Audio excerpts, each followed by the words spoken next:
कुरिन्थियों का पुस्तक 9:6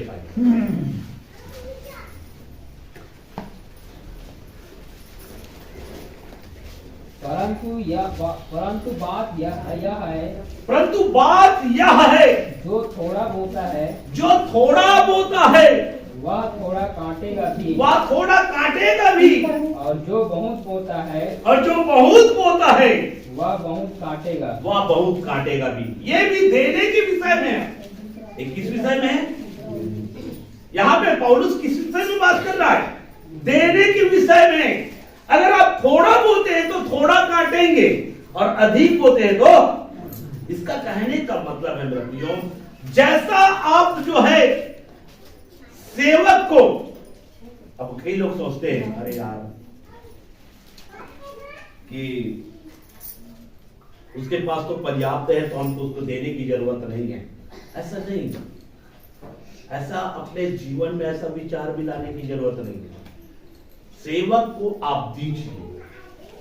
सेवक अगर उस धन का गलत इस्तेमाल करेगा तो परमेश्वर उससे क्या करेगा? लेखा लेगा। परमेश्वर, आप जो है विश्वास योग्य आपको बनना है मेरे प्रियो। अगर सेवक जिसको आप दे रहे हैं अगर वो विश्वास योग्य नहीं बनेगा मेरे प्रियो, तो परमेश्वर उसको नरक में डालेगा। उसको कहां डालेगा? नरक में डालेगा। आप ये विचार न करें उस सेवक के पास में पर्याप्त है, हम उसको नहीं देंगे। वो सेवक गरीब है तो उसको दे देते हैं, वो सेवक ऐसा है तो उसको दे देते हैं। इस प्रकार से कई लोग क्या करते हैं, उसको कई भागों में बांट देते हैं और वचन के विपरीत चले जाते हैं।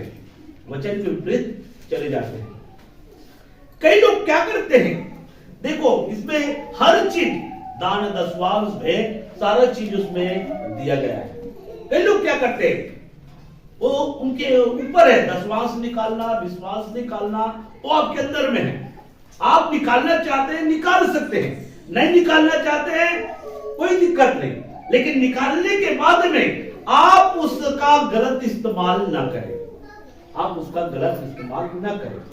बाइबल के आधार पर अगर जिसको दशवांश निकालने की इच्छा है और आप चाहते हैं कि नहीं भी मेरे को दशवांश निकालना चाहिए, क्योंकि जब व्यवस्था नहीं दिया गया था उससे पहले भी दशवांश दिया है कई प्रभु के भक्तों ने। जैसे कि अब्राहम को परमेश्वर ने व्यवस्था नहीं दिया था कि बेटा तू दशवांश दे। याकूब को परमेश्वर ने व्यवस्था नहीं दिया था कि दशवांश दे, लेकिन उन्होंने व्यवस्था भी नहीं पाया था, फिर भी उनके अंदर में एक इच्छा हुआ, क्यों ना मैं परमेश्वर के राज्य के लिए, परमेश्वर के कार्य के लिए एक याजक को मैं दशवांश दूं। दशवांश याजक का है। दशवांश किसका है? याजक का। याजक फिर महायाजक को दशवांश देता है। दशवांश जो है गरीबों में बांटने वाला चीज नहीं है। दशवांश जो है गरीबों में बांटने वाला चीज नहीं है। कई लोग क्या करते हैं, दशवांश निकालते हैं, वो किसी गरीब को देते हैं, किसी सेवक को देते हैं और किसी को देते हैं। ऐसा बाइबल नहीं बताता। बाइबल में कहीं पर भी, मैंने उत्पत्ति से लेकर प्रकाशित वाक्य तक कई बार अध्ययन किया, लेकिन मैंने कहीं पर भी नहीं पाया कि दशवांश जो है गरीबों में दे दो, उसको दो, इसको दे दो। बाइबल एक ही बात बोलता है, दशवांश जो है किसका है? सेवक को देने के विषय में बोला गया है। लेकिन इसमें क्या होना चाहिए? आपके अंदर में हर्ष होना चाहिए। दशवांश जो है लेवियों के लिए देने के लिए बोला गया है मेरा प्रियो। दशवांश को कई भागों में बांटने के लिए नहीं बोला गया है। जो लोग दशवांश को कई भागों में बांटते हैं, कुछ गरीब को, कुछ विधवाओं को, कुछ अनाथों को देते हैं मेरे प्रियो, उसका देने का जीवन बाइबल के आधार पर नहीं है। वो धोखाकार है और किसी ने उनको धोखा दे दिया है। इसी प्रकार से कई ऐसे सेवक भी हैं जो लोगों को क्या करते हैं, वचन से विपरीत ले जाते हैं, वचन से भटका देते हैं मेरे प्रियो। अगर दशवांश देना है, दशवांश देने की इच्छा हो रहा है, तो आपका देने का जीवन बाइबल के आधार पर होना चाहिए। देने का जीवन, या तो दशवांश ना दे। ऐसे नहीं कि नहीं मैं दशवांश निकालता हूं तो क्या है, नहीं मैं अपना दशवांश निकालकर गरीबों में, अनाथों में, विधवाओं में देता हूं। क्या बाइबल ऐसा बोलता है? क्या आप अपना दशवांश निकालो और दसवांश निकालने के बाद में गरीबों में, अनाथों में, विधवाओं में देने के विषय में बाइबल बोला है क्या? कहीं पर वचन निकाल कर दिखाइए मेरे को कि लोगों ने अपना दसवांश जो है गरीबों में, अनाथों में, और जिसको परमेश्वर ने भूमि दिया था, जिसको परमेश्वर ने जमीन दिया था, उनको अपना दसवांश जो है गरीबों में, अनाथों में देने के लिए विषय में बोला है क्या? इसको चेक कर रहे हैं मेरे प्रिय कि याजक जो है दसवांश कहां दिया है। याजक अपना दसवांश महायाजक को दिया है, और महायाजक अपना दसवांश कहां दिया है। बाइबल आपको स्टडी करना पड़ेगा, तब आपको समझ में आएगा, नहीं तो समझ में नहीं आएगा। और कई लोग क्या करते हैं, लोगों को भटका देते हैं, और इसलिए कई लोगों को मैंने देखा है, कई लोग अपना दसवांश जो है दसवांश निकालते हैं, व्यवस्था के अनुसार से निकालते हैं, व्यवस्था के अनुसार से उनके अंदर में आया नहीं मेरे को दसवांश निकालना चाहिए। उन्होंने निर्णय किया हाँ मैं दसवांश दूंगा।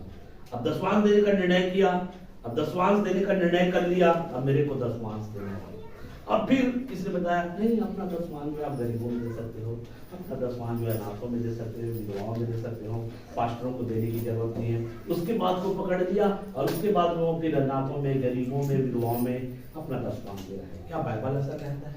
क्या बाइबल में ऐसा है? क्या बाइबल में ऐसा बोला गया है? क्या यीशु मसीह ने ऐसा शिक्षा दिया गया है? क्या यीशु मसीह ने ऐसा कहा है कि आप अपना दसवांश जो है गरीबों में, अनाथों में, विधवाओं में दो, ऐसा करके? आपको बाइबल पढ़ना है, बाइबल क्या कहती है। तो मेरे प्रियो, आप जो है अपना जो दसवांश है, वो दसवांश जो है देते हैं, उसको भागों में ना बांटे। जहां पे देने के लिए बोला गया है वहां पे दे, अगर देना चाहते हैं। इसमें किसी प्रकार का दबाव नहीं है, या किसी को देख कर ना दे। अगर देना है वचन को देख कर दे, केवल वचन को, वचन के आधार पर। लोगों को ना देख रहे, वो तो इतना बड़ा पास्टर है, वो तो ऐसा बोलता है, ऐसा बोलता है, लेकिन आप बड़े पास्टर को ना देखिए, आप वचन को देखिए, बाइबल को देखिए, और बाइबल के आधार पर आप अपने जीवन को तैयार करेंगे। हालेलुया। ठीक है, एक वचन में आपके सामने इब्रानी की पुस्तक 7 अध्याय 8वां पद पढ़ लीजिए। और यहाँ तो मरणहार मनुष्य, यहाँ तो मरणहार मनुष्य 10वां अंश लेते हैं। यहाँ पर इब्रानी का लेखक संत पौलुस, लोग मानते हैं इब्रानी का लेखक कौन है? पौलुस। कौन है? पौलुस। कई लोग पौलुस को मानते हैं, कई लोग, अब जो भी है, इब्रानी का लेखक यहाँ पे क्या बोल रहा है? मरणहार मनुष्य क्या करते हैं? यहां तो कहां? यहां मतलब इसी पृथ्वी पर। कहां?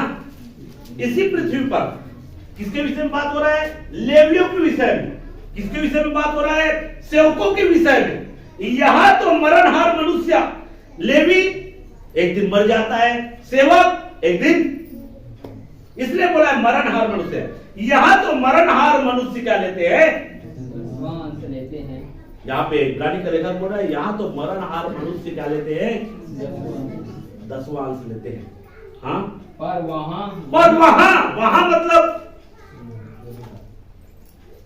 यहाँ और वहां, है ना? यहाँ तो मरणहार मनुष्य क्या लेते हैं? 10वां अंश लेते हैं। सेवक के विषय में बोला जा रहा है, लेकिन वहां वही लेता है, परंतु वहां वही लेता है जिसकी गवाही दी जाती है। जिसकी गवाही दी जाती है। हाँ, कौन है ये?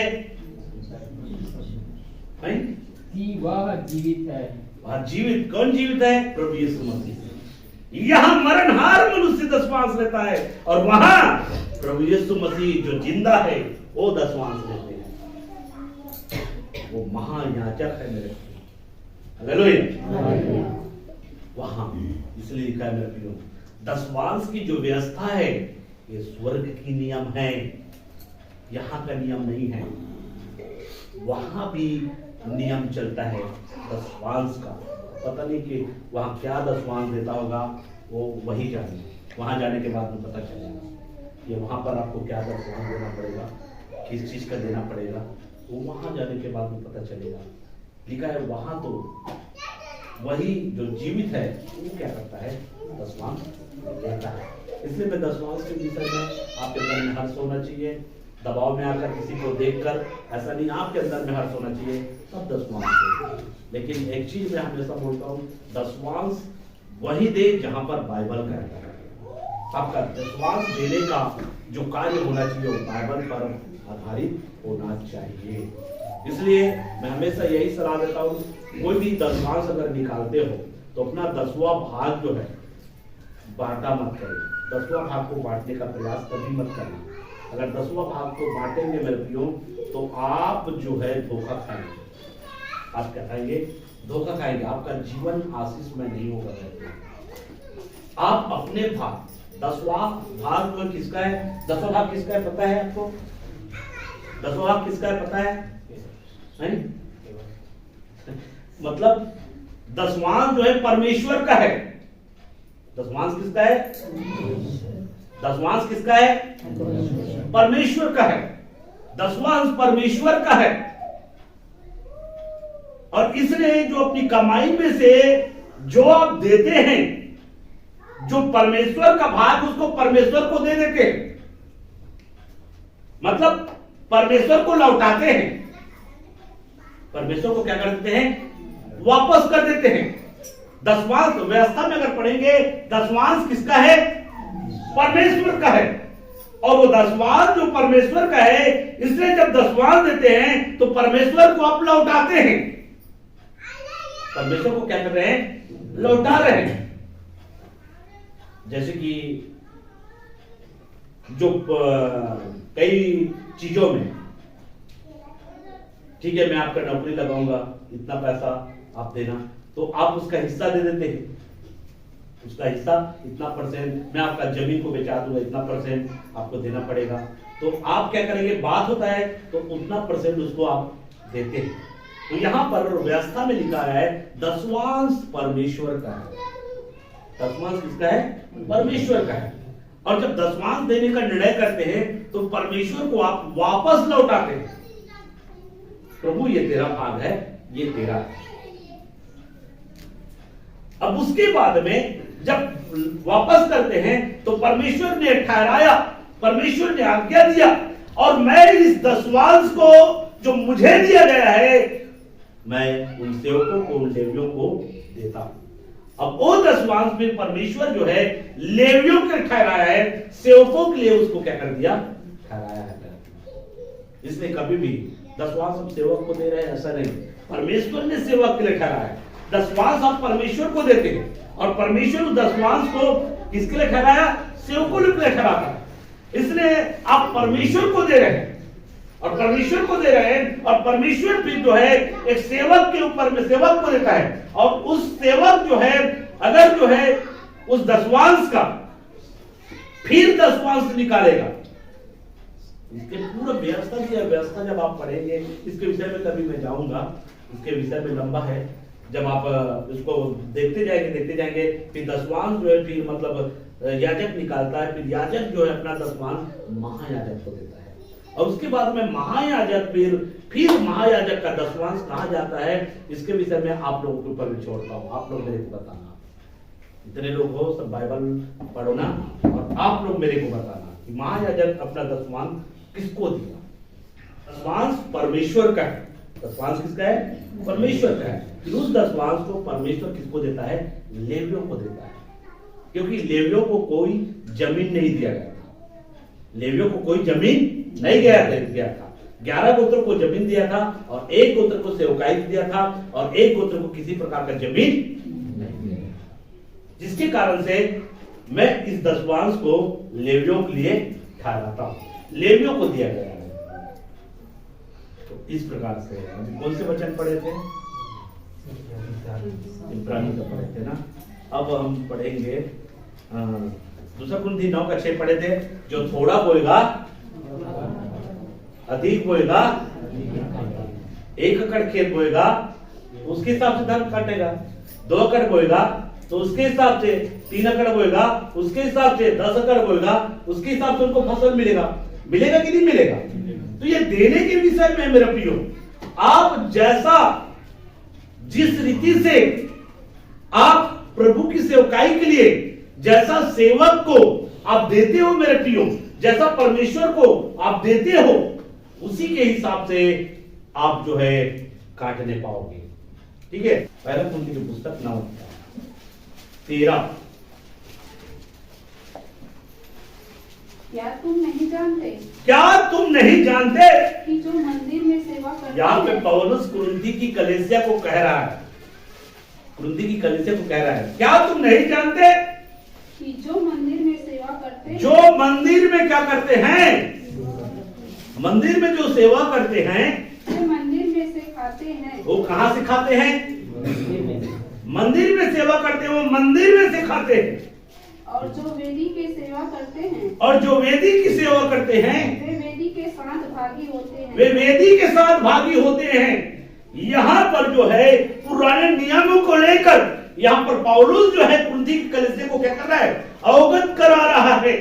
मंदिर की सेवा करने वाला मंदिर में से खाते हैं, वेदी की सेवा करने वाला वेदी में सहभागी होते हैं। उसी रीति से, हाँ और पढ़िए 14। इसी रीति से उसी रीति से प्रभु ने भी ठहराया। उसी रीति से प्रभु ने भी ठहराया, मतलब यहाँ पे पौलुस कह रहा है उसी रीति से प्रभु ने भी ठहराया। प्रभु ने भी ठहराया का मतलब है प्रभु ने भी आज्ञा दिया। ये है ठहराया का मतलब क्या है? प्रभु ने भी आज्ञा दिया।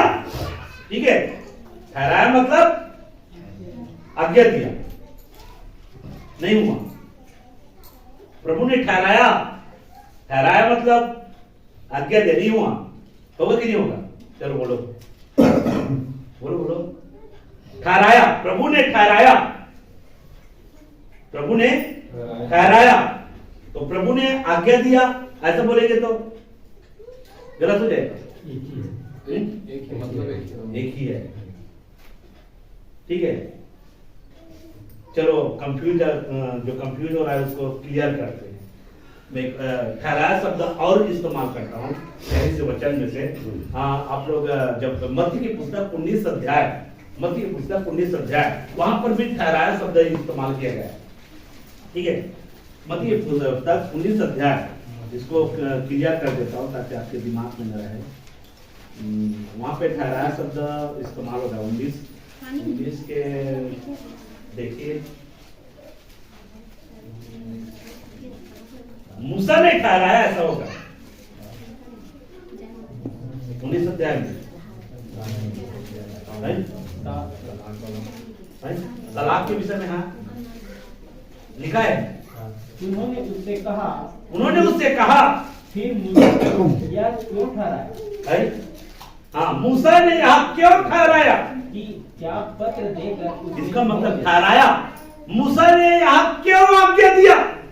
ठहराया मतलब वही होता है। मूसा ने क्यों आज्ञा दिया कि अपनी अपनी पत्नी को क्या कर दे? त्याग दे, त्याग पत्र देकर बाहर निकाल दे। ऐसा क्यों आज्ञा दिया? ऐसा क्यों ठहराया? यही है ठहराया का मतलब है आज्ञा, आज्ञा दे। तो यहाँ पे पौलुस कह रहा है, इसको बोल रहा है कुरिन्थी की कलीसिया को। 14 में क्या बोल रहा है? कुरिन्थी की कलीसिया को 14 में क्या बोल रहा है? इसी रीति से, उसी रीति से जैसे व्यवस्था में ठहराया गया था। क्या ठहराया गया था व्यवस्था में?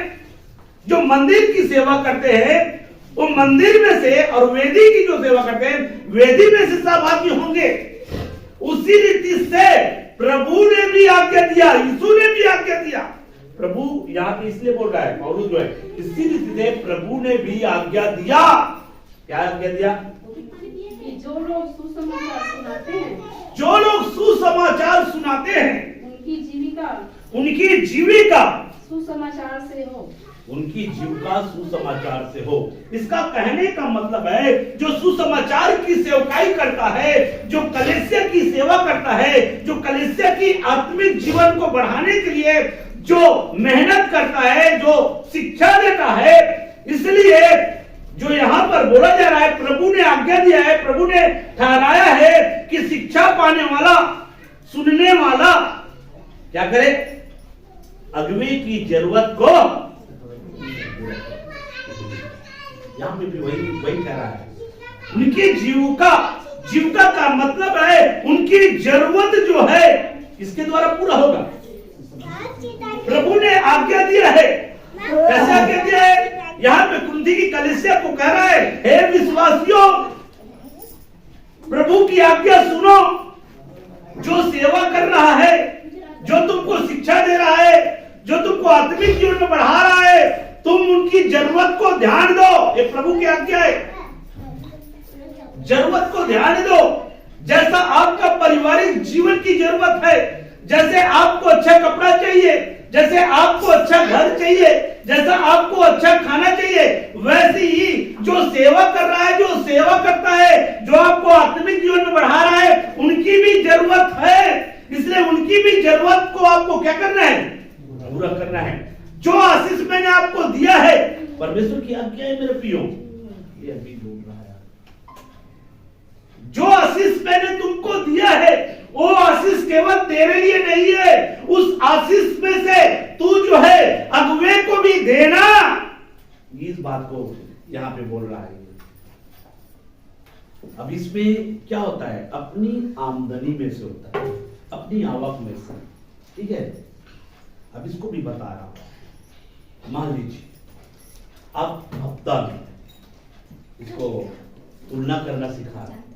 मान लीजिए हफ्ता में आपने 1000 रुपये कमाया, ठीक है। 1000 रुपये कमाया, 1000 रुपये जो है, 1000 रुपये में से 20 रुपया सेवा को दे दिया, ठीक है। अब आपने 1000 रुपये कमाया, 20 रुपया सेवा को दे दिया। एक व्यक्ति 2000 कमाया, उसने भी 20 रुपया सेवक को दे दिया। एक व्यक्ति 3000 रुपये कमाया, उसने भी सेवक को कितना दे दिया? 20 रुपया। एक व्यक्ति 10,000 कमाया, उसने भी सेवक को क्या दे दिया? 20 रुपया। तो मेरे प्रियो, यहां पर देखिए, 2000 कमाने वाला भी 20 रुपया, 3000 कमाने वाला भी 20 रुपया, 10,000 कमाने वाला भी 20 रुपया, 1 लाख कमाने वाला भी 20 रुपया। अंतर है, अंतर है। इसका मतलब है परमेश्वर यहां पे इस वचन से यह बताना चाहता है कि आप जो है अपनी आमदनी में से, जो मैंने आपको आवक दिया, जो मैंने आपको आशीष दिया, उस आशीष में से, वो आशीष में से वो जो है दशमांश से बढ़कर भी हो सकता है और दशमांश से कम भी हो सकता है। पुरानी व्यवस्था में दशमांश की व्यवस्था दिया गया था, उसको करना पड़ता है, करना पड़ेगा, ऐसा व्यवस्था है। जितने लोगों ने ऐसा किया है वो सब बढ़ा है, सब उन्नति किया है, कोई भी घटी में नहीं गया। मेरे प्रियो, दशमांश अलग है पुराने नियम में। उसके बाद में और भी बहुत सारी चीजें जो वहां पर देखिए, कोई भी फसल बोता था, उस फसल में का ले जाते थे। फल अगर बोते थे, फल में से ले जाते थे। भेड़ अगर है तो भेड़ में से, भेड़ जैसे जन्मेगा, भेड़ में से भी उसको देना पड़ता था। कोई भी चीज अगर जीव जंतु रखा है, गाय, बैल, भेड़, बकरी, जो भी है, लेकिन जिसको शुद्ध ठहराया था उसको इजरायली बुलाते थे। तो हर चीज का उसमें पुरानी व्यवस्था में ठहराया था। अगर गणित करेंगे मेरे प्रियो, इतना बलिदान सुलेमान जब बलिदान किया, सुलेमान के बलिदान के विषय में देखिए, कितना जोड़ी बैल को मतलब वो बलि किया, करोड़ों का बलिदान किया सुलेमान जो है। करोड़ों का बलिदान करने के बाद में, करोड़ों खर्च करने के बाद में, फिर रात्रि में परमेश्वर ने उनसे बातचीत किया। अवश्य से उसको पढ़ेंगे। सुलेमान जो है सपना देखता है और परमेश्वर आकर उसे बातचीत करता है कि मैं तुझे बुद्धि देने के लिए, मतलब मांग जो चाहे। तब वो क्या मांगा? बुद्धि मांगा। मुझे धन संपत्ति नहीं चाहिए, धन संपत्ति मेरे पास में है ना तो अधिक दे ना कम दे, लेकिन मुझे क्या चाहिए? बुद्धि चाहिए राज्य को संभालने के लिए। परमेश्वर ने उनको बुद्धि तो दिया, लेकिन बुद्धि भी क्या हो गया उनका? बुद्धि तो दिया, लेकिन इतना बुद्धिमान बन गया, इतना बुद्धिमान हो गया, और बुद्धि के कारण क्या हो गया? मतलब कई लोग जो है उनसे शादी कर लिए, और जिस चीज को परमेश्वर ने मना किया था, ना घोड़ा ना रथ, इन्होंने घोड़ा खरीदना, रथ खरीदना शुरू कर दिया। न ज्यादा घोड़ा खरीदना, ज्यादा रथ रखना, लेकिन सुलेमान अपना बुद्धि का सहारा लिया फिर, और बहुत सारे रथ और बहुत सारे घोड़े रखना सुने। किसी को घोड़ों का, किसी को रथों का भरोसा है, लेकिन मुझे अपने यहोवा परमेश्वर पर भरोसा है। ऐसा भजन का पुस्तक में लिखा हुआ है।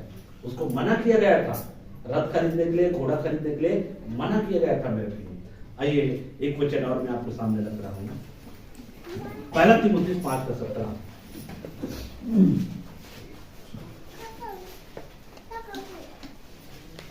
जो प्राचीन अच्छा प्रबंध करते हैं। देखो अच्छा प्रबंध क्या है? जो प्राचीन अच्छा प्रबंध करता है, अच्छा प्रबंध क्या है उसको नीचे बताया। विशेष कर वे जो वचन सुनाने और सिखाने में परिश्रम करते हैं। किसमें परिश्रम करते हैं? वचन सुनाने और सिखाने में क्या करते हैं? जो प्राचीन वचन को सही रीति से बताने के लिए, सही रीति से सिखाने के लिए, सही शिक्षा देने के लिए परिश्रम करता है, वो प्राचीन के विषय में यहाँ पर बोला गया है मेरे भाइयों। वो मेहनत करता है। क्यों मेहनत करता है? कहीं मेरे से त्रुटि ना हो जाए, कहीं मैं लोगों को गुमराह ना कर डालूं, कहीं मैं गलत शिक्षा ना दे दूं, इसलिए वो क्या करेगा? मेहनत करेगा, परिश्रम करेगा, ताकि मैं कलीसिया को एक पौष्टिक आहार दूं, एक सही शिक्षा दूं। उसके विषय में यहाँ पर बोला गया है, जो प्राचीन अच्छा प्रबंध करता है, विशेषकर वचन सुनाने और सिखाने में परिश्रम करता है। 2 गुने आदर के योग्य समझे जाए। वो कितने आदर के योग्य? 2 गुने आदर के योग्य समझे जाए। मेरे प्रियो, यहाँ पर कलीसिया को बोलता है, विश्वासियों को बोलता है कि अगुवे का 2 गुना आदर करे। कैसे अगुओं का? जो वचन सिखाने के लिए, जो वचन को सही रीति से देने के लिए, जो सही शिक्षा देने के लिए जो मेहनत करता है, उसको 2 गुने आदर देने के विषय में यहाँ पर बाइबल सोचती है। अब कैसे उसको 2 गुने आदर करोगे? उसको 2 गुने आदर कैसे करोगे? कैसे उसका 2 गुने, यहाँ पे बोला गया 2 गुने आदर के विषय में। 2 गुने आदर के योग्य है। उसका कैसे होगा 2 गुना आदर? क्या करने से होगा 2 गुना आदर? इसको भी आप लोगों के हाल में छोड़ देता हूं, आप लोग इसको ढूंढते रहिए, उसको भी बाद में बताऊंगा। 2 गुने आदर, समय भी हो रहा है। 2 गुने कैसे आदर होगा? कैसे 2 गुने आदर? इसके विषय में एक बार मैं संदेश दूंगा 2 गुने आदर के विषय में, ताकि आपको समझ में आ सके कैसे 2 गुने आदर होता है। ठीक है, तो सारे बातों के द्वारा महान परमेश्वर को